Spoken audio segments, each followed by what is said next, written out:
Welcome back to Dateline on ID. We continue now with The Feud. On a Friday afternoon, October 2013, a sheriff's deputy raced 20 miles from the small town of Augusta, Montana, to the edge of the Bob Marshall wilderness. We need the Lewis and Clark County Sheriff to come. There'd been a 911 call, reports of shots fired, a man down.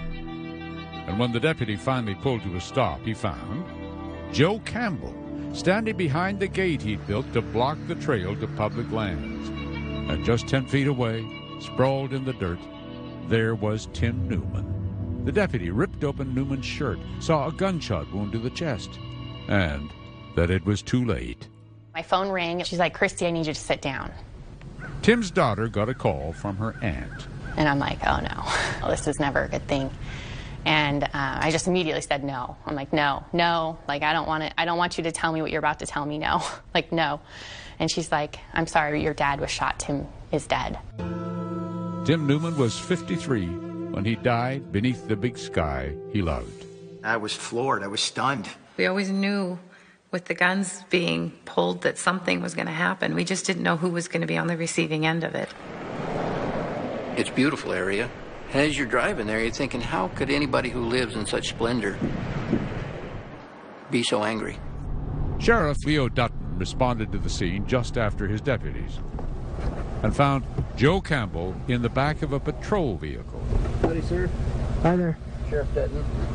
We had to take his story at face value because nothing else seemed to miss. And what was that story? It was just plain, I thought he was going to shoot me, so I shot first. Made sense. Tim Newman's .357 Magnum was found on the ground, not far from his right hand. And the sheriff knew that Tim Newman had been baiting the bear, fighting Joe Campbell's rules about who could or couldn't cross his land. He carried a video camera with him. This is what you have to go through with this gate. Tim, bold as brass, had been cutting padlocks, which Joe Campbell used to lock his gates. When I first talked to Mr. Newman about this, he admitted to cutting those locks and said that he was going to continue to do that. And I said, well, I guess if that's the case, me and you are probably going to be pretty good friends because I'll see you quite often. Did you charge Tim Newman? I did. You wrote up tickets for him? I did, for criminal mischief to the locks and gates that he was cutting and destroying. Saw a mountain lion. Tim thought the charges would put him in front of a judge, where he would finally have a chance to set the record straight and preserve what he believed to be his natural right to use the trails across Joe's land to the very public national forest. But just days before the shooting, the county attorney dismissed all the charges against him, saying it was not a criminal matter but a civil one, which Tim Newman took as tacit permission to keep cutting the locks. Did you ever say, Tim, this is not a good way to go? Yeah, we did. I mean, you go out and cut somebody's locks, they're not going to be a happy camper. Right. Yes. Which leads us back to the gate, where Tim Newman now lay dead. And Joe Campbell was telling sheriff's deputies a story. He and his wife Tanny were walking up the trail toward their property, said Joe, when Tim started following them on his ATV. They were frightened, he said. They hurried to his gate, slipped through it. And then, as Joe sent his wife to call the sheriff, he said, Tim got out of his ATV and approached the gate with a pair of bolt cutters. Then, said Joe, Tim leaned down to the padlock on the gate and noticed Joe was wearing a pistol on his hip. And he said, "Oh, you're armed." And he started putting the bolt cutter down.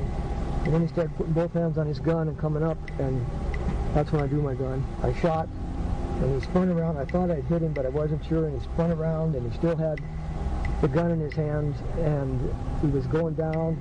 I shot him again in the back, and I was ready to shoot again, and then he dropped the gun and he rolled over. And then he got up on his elbow and he said, "You shouldn't have done that, Joe." So that was Joe Campbell's story. He was threatened, so he shot Tim Newman twice. First in the chest, and then in the back. We didn't arrest him because he asserted that self-defense in Montana now has a law that you don't have any duty to run. If you feel threatened, then you can protect yourself with deadly force. So essentially shoot first and figure it out later. Yes. And figuring it out would take time. I can walk home. Right? No, we'll give you a ride. So, Joe Campbell was sent home that very day, and Tim Newman's body was taken away for an autopsy. When, of course, science would enter the story. Science as glorious as all outdoors, to bat away foolish human vanities. Coming up.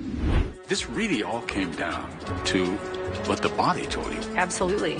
But Tim's neighbors had already decided. They were, why isn't he in jail? He shot a person. Why didn't we do something? When the feud continues.